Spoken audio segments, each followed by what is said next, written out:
Hello everyone, this is Shweta Sharma. Welcome to my class. In my previous class, I have discussed about how to calculate wave equation, and today I am taking an example of it. Suppose a string is stretched and fastened to 2 points L apart. Motion is started by displacing the string in the form of y is equal to a sine pi x by L, from which it is released at time t is equal to 0. Show that the displacement of any point at a distance x from one end at time t is y xt is equal to a sin pi x by L and cos pi ct by L. So in my first lecture I explained how to calculate wave equation, one dimensional wave equation. So I am writing this equation directly. So you have to watch my first video for wave equation, how to calculate. So this is your one dimensional wave equation. Yxt is equal to c1 cos pct plus c2 sin pct, c3 cos px plus c4 sin px. अब इस question में जो given है वो ये given है कि एक स्ट्रिंग को लिया और उसको L डिस्टेंस पर हमने टाइटली उसको बांध दिया. इस पॉइंट पर x तो 0 है, टाइम t है and y is equal to 0. इस पॉइंट पर जब L डिस्टेंस पर स्ट्रिंग को हमने बांधा, x is equal to L, time t as it is and y is equal to 0. So ये आपकी फर्स्ट बाउंड्री कंडीशन है. This is your second boundary condition. So I am writing the boundary condition of this equation. Suppose y displacement is a function of x and t. So y 0t is equal to 0. First boundary condition. And second boundary condition is y lt. L distance पे हमने tightly उसको बांधा है string को, तो y lt is equal to 0. Second boundary condition है. And third boundary condition is कि string को एक्चुअली हमें कहा कि इस क्वेश्चन में motion is started by displacing the string in the form of this, from which it is release at time t is equal to 0. तो initially string में कोई वेलोसिटी नहीं होगी because there is no motion in the string. जब आपने tightly उसको बांध किया स्ट्रिंग को L डिस्टेंस पर, तो इस केस में initial velocity del y over del t is equal to 0 when t is equal to 0. So these are the three boundary condition. So now using these boundary condition in equation A, first boundary condition is y 0 t is equal to 0. First boundary condition में हम x की जगह पर 0 put करेंगे और y x को इस equation में 0 पुट करना है और y को भी 0. This is your x and this is y. First boundary condition, first boundary condition y 0 c1 cos pct plus c2 sin pct, x 0 c3 because cos 0 is 1 and sin 0 is 0.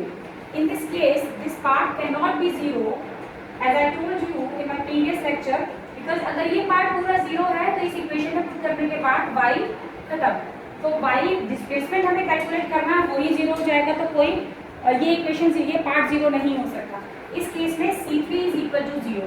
अब ये c3 is equal to 0 जो हमने calculate किया, इसको equation number a में put करेंगे. Equation number a में putting in equation A, that displacement becomes c1 pct plus c2 sin pct. c3 is 0, then we get c4 sin px. अब आपका displacement first boundary condition के बाद ये बन गया. This is B equation. Now second boundary condition, using second boundary condition is y lt is equal to 0. So putting in this case x is equal to L and y 0. तो y की जगह तो 0 put किया. c1 cos pct c2 sin pct and c4 sin pl. Again ये part 0 नहीं होगा, बस ये 0 होते ही पूरा फंक्शन खत्म. c4 भी 0 नहीं होगा. c4 को अगर 0 पुट करूंगी तो मल्टीप्लाई के बाद सारा 0 हो जाएगा. तो sin pl is equal to 0. Because sine में सारे पाई 0 होते हैं, तो I can write 0 is equal to sin n pi. On comparing TL is equal to n pi. So P is equal to n pi by L.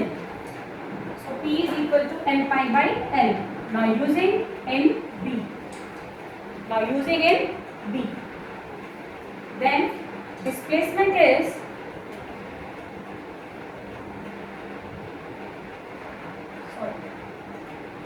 C4 sin Px. Using in B. What? P is equal to n pi by L. So yxt is equal to C1 cos P n pi by Lt. C sin n pi Ct by L. And C4 sin n pi by L x. Now displacement is this. This is your C. First two boundary condition हमने use की. Now using third boundary condition. Third boundary condition is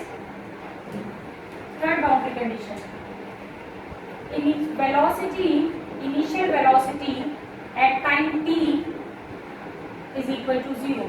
तो इस boundary condition को use करने के लिए पहले आपको c को डिफरेंशिएट करना पड़ेगा with respect to t.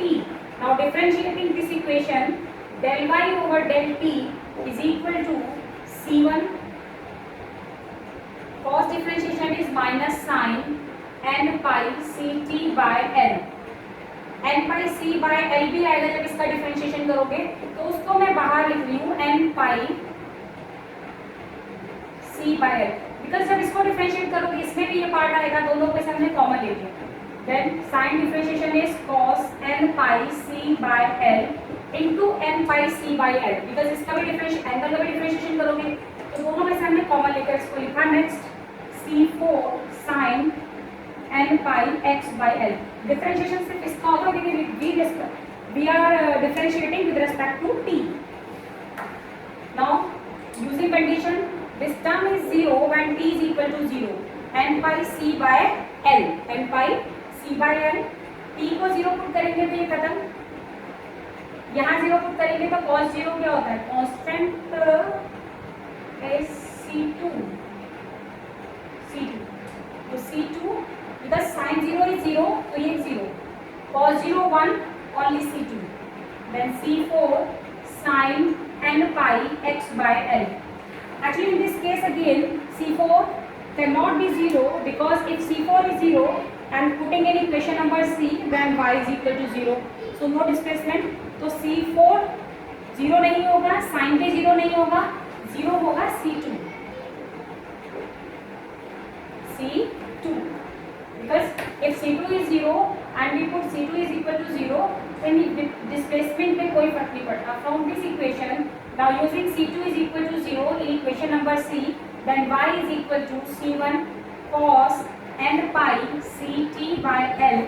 c2 is 0 and c4 sin n pi x by l. So ये आपका डिस्प्लेसमेंट कन्वर्ट हुआ. अब जो हमें बाउंड्री कंडीशन, अब हमें गिवन क्या है condition? Motion is started by displacing the string in the form y is equal to this from which it is released at time t is equal to 0. Now using this condition in this equation,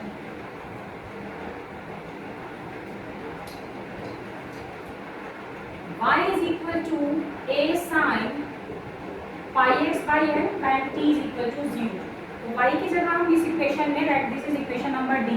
using in d y is equal to a sin pi x by l